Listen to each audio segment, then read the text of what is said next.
इन मसइले जे अंदरि सख़्ती न करणु खपे। जीअं माण्हू कुझु यानी कि हिन में बाज़ त कुफर इस्लाम जो इन खे मसइलो ठाहे वठंदा आहिनि, इन में गुंजाइश रखणु खपे। ठीकु आहे, बाक़ी जेको सही मौक़ुफ़ आहे हू ही आहे अल इल्मु इंद अल्लाह दलाइल जी रोशनी में, त जेको माण्हू जंहिं इलाइक़े में रहे थो हुन जे लाइ उन इलाइक़े जी रोयत मोतबर आहे।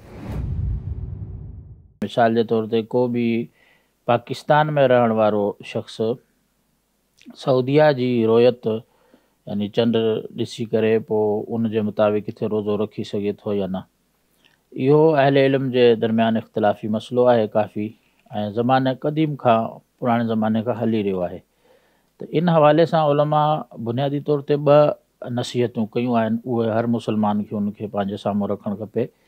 पहिरीं नसीहत इहा कई आहे त इल्म फ़लक जी रोशनी में इहा ॻाल्हि साबित थी चुकी आहे त इलाइक़नि जूं रोयतूं अलॻि अलॻि थी सघनि थियूं।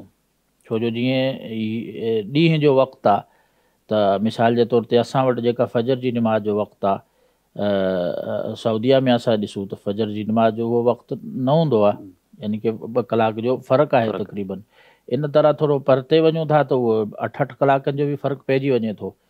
त अहले इल्म जो इहो चवणु आहे त चंड जो मतिलबु अलॻि अलॻि थियणु, इहो फ़ल्कियात जी रोशनी में इहो साबित शुदा शइ आहे। इन ॻाल्हि खे असांखे तस्लीम करणु खपे, इन जो केरु इनकार बि कोन थो करे।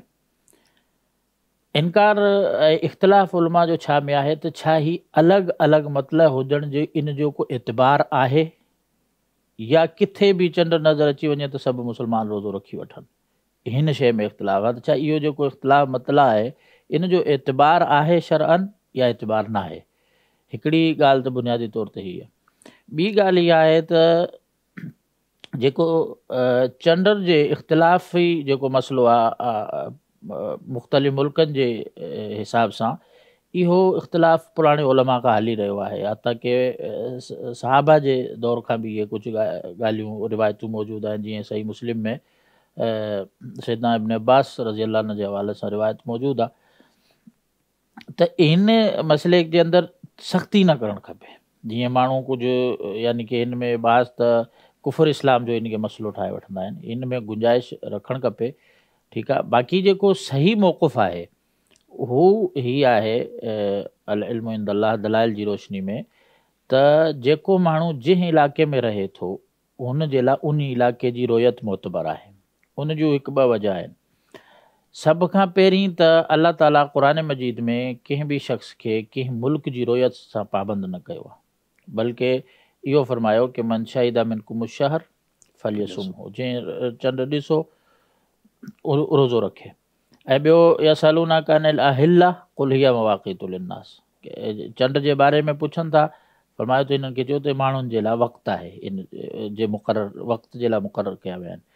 त हाणे शरीयत जो ऐं हिकिड़ो क़ाइदो बि आहे त शरीयत युरीदुल्लाहु बिकुमुल युस्र, आसानी चाहे थी माण्हुनि जे लाइ। त अॼु जे दौर में त असांजे लाइ आसान आहे, त असां मोबाइल जे ज़रिए टेलीविज़न जे ज़रिए ख़बर पइजी वेंदी आहे त सिज यानी चंड नज़र अची वियो आहे सऊदीया में। अॼु खां असां को 50 साल पोइते वञूं था, 100 साल पोइते वञूं था, उन वक़्तु माण्हुनि वटि इहे वसाइल न हुया, ऐं हिकिड़े इलाइक़े खां ॿिए इलाइक़े ते सफ़रु करण में महीननि जो सफ़रु गुज़री वेंदो। त हाणे जेको 1300 साल तक़रीबन माण्हू अहिड़ी हालत में गुज़रिया आहिनि त हू पंहिंजे पंहिंजे इलाइक़े जी रोयत जो एतबार कंदा।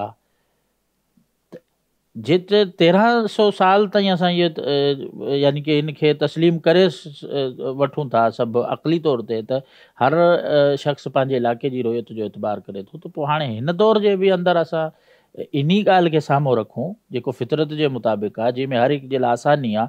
हिन दौर जे अंदरि बि कई इलाइक़ा अहिड़ा आहिनि, कई मुल्क अहिड़ा आहिनि जिन्हनि जी रसाई न आहे हींअर इन्हनि वसाइल जेके यानी सोशल मीडिया थी वियो, टेलीविज़न थी वियो, माण्हू परे रहनि था, झंगनि में रहनि था, उन्हनि जी इहा रसाई न आहे।